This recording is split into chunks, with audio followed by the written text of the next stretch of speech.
Buenos días, quien les habla es Abraham Guamán. Nos encontramos con Ricardo Alba Martínez, integrante de la Asociación de Prensa Extranjera en el Perú. Ricardo, ¿cómo estás? ¿Cómo estás, Abraham? Un gusto, aquí listo para conversar. Un gusto también. Bueno, arrancamos con un tema que es importante, que ha sido muy sonado este año y que debería seguir sonando para nunca olvidarnos. Es acerca del terrorismo. Usted ha cubierto la operación Chavín de Guantar, justo ese día que fue un total éxito. Cuéntanos, ¿cómo fue su experiencia Sí, periodística ese día? desde el punto de vista periodístico, experiencia riquísima e inolvidable, ¿no? Me tocó estar en la toma de la residencia el 17 de diciembre del año 96, 6:30 de la tarde, y luego en la liberación el 22 de abril, 3:23 de la tarde del año 1997. 126 días en el cual el país estuvo en el casi precipicio, ¿no? Porque era ojo del mundo, todos los países llegaron periodistas de todo el mundo realmente, y que estábamos en el ojo del mundo por ese hecho que condenable, que le quitó la libertad a primero cerca de 500 personas, cerca de 500 invitados que estuvieron en la embajada. Fueron luego ya retirándose, fuimos testigos durante las primeras 48 horas de esas negociaciones, casi a 100 metros de la puerta menos de 100 metros de la puerta de la embajada. La comisión más larga que he tenido, porque empecé el viernes a las 6:30 y terminé el domingo al mediodía, cuando recién se hizo el primer relevo de periodistas.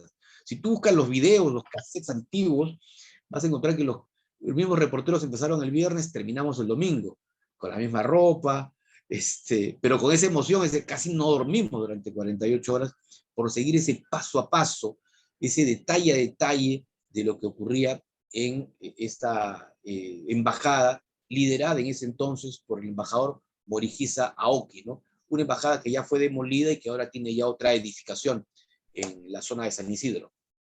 Claro, ahora hablando sobre esto, sobre el MRTA, que es un caso muy polémico a nivel internacional, porque se les podría considerar como terroristas o en realidad como guerrilleros. Ya. Hay que decir que el MRTA, el denominado Movimiento Revolucionario Tupac Amaru, ya no existe, o sea, no está vigente.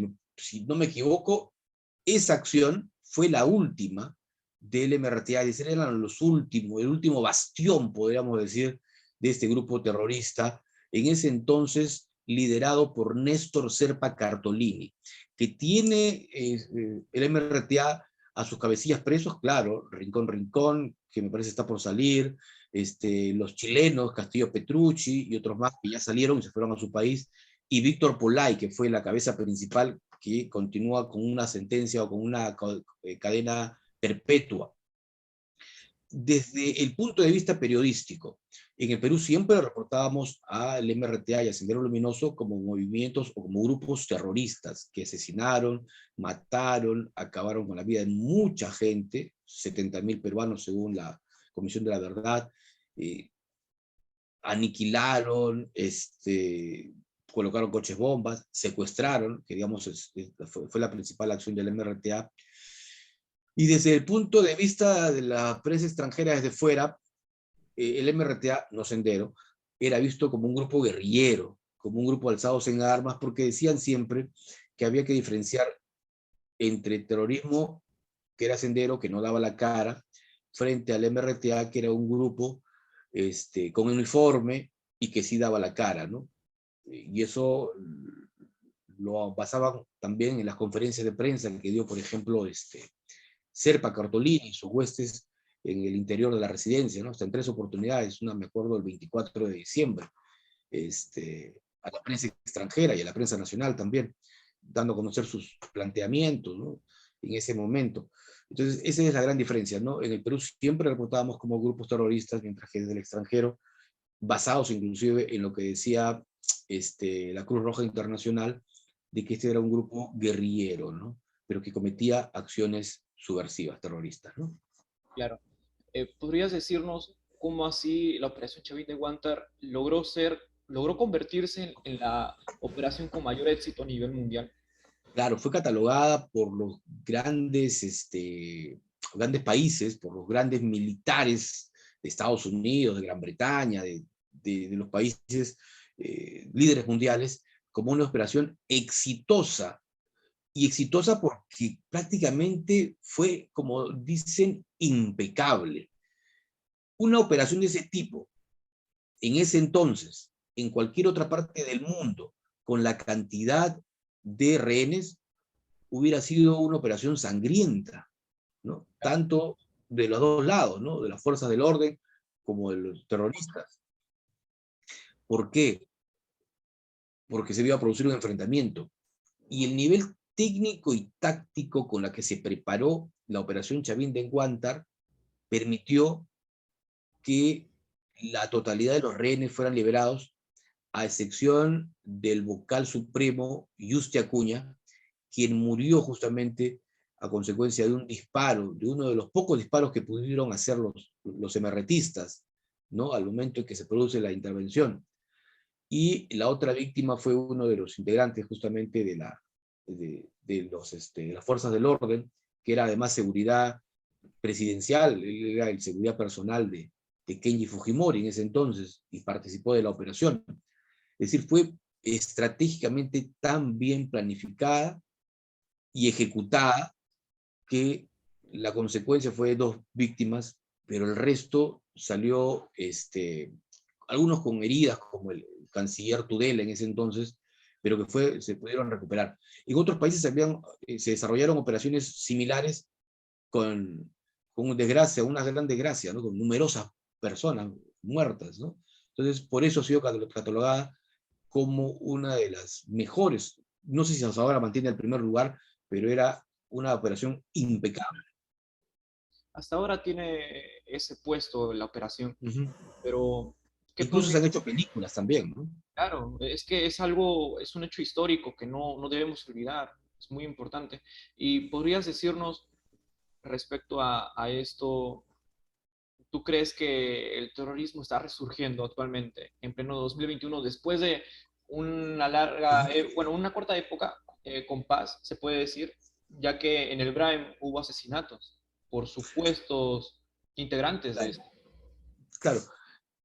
Primero se le denominó a quienes operaban tras la captura de Guzmán, que fue el año 92, como remanente de Sendero Luminoso, pero luego ya las capturas que se dieron a los cabecillas, ¿no? A esa cúpula de Sendero, luego vinieron otros integrantes también del buró político, porque esa era la denominación que Sendero le daba, buró político, y luego ya los jefes de las regiones, estaban ya los, este, los hermanos Quispe Palomino, ¿no? Se pudo ir conociendo que ya eran grupos que operaban o trabajaban directamente con el narcotráfico, ¿no? Ya eran remanentes narcoterroristas, porque trabajaban con el narcotráfico y generaban terror, sangre, dolor, asesinato, muerte. Entonces, ahora la operación o la intención de Sendero Luminoso, que ya está casi desaparecido, ahora tiene ya otra fachada, que es una fachada ya más política, ¿no? El Movadef, ¿no? Este grupo también de maestros que fue creado, tiene, digamos, ya no es la operación de la lucha armada, es decir, esta, como le llamaban en ese entonces, operación del campo a la ciudad, como hizo Sendero Luminoso, sino ahora es la toma del gobierno, pero a través de participación política, ¿no? Y el Movadef, Sendero Luminoso, con el polo Movadef, ya no está, digamos, con acciones armadas, ahora lo hace políticamente. Y las acciones armadas las hacen supuestas facciones de Sendero Luminoso que se ponen, es como los barristas, ¿no? Se ponen el polo de un equipo de fútbol, pero en realidad son ladrones, ¿no? O sea, son Infiltrado. ladrones con vestidos de hinchas para robar. Esos son narcotraficantes con el polo de Sendero para vender la coca, ¿no? Claro, Eso es es lo que como está ocurriendo. Pero, claro, y que aparecen cada cierto tiempo con las emboscadas que le hacen a las Fuerzas Armadas que siguen trabajando en el BRAE, ¿no? Pero que, como tú lo decías, el tema del terrorismo ha vuelto al primer nivel o a las portadas durante el proceso electoral esta acción que costó la vida a más de una decena de personas en el N, y estos últimos hechos que hemos conocido autoridades del Poder Ejecutivo, investigadas en su momento por presunta participación con Sendero Luminoso, ¿no? Inclusive con exministros que han liderado hasta hace no muchos años tomas de locales públicos en Ayacucho. Ok, Ricardo, muchas gracias por haber asistido a la entrevista. Muchas gracias por tu tiempo. No, un gusto, Abraham, y por supuesto siempre estamos a la orden, que tengan todos una muy buena jornada. Un gustazo, hasta luego. Chao. Chao.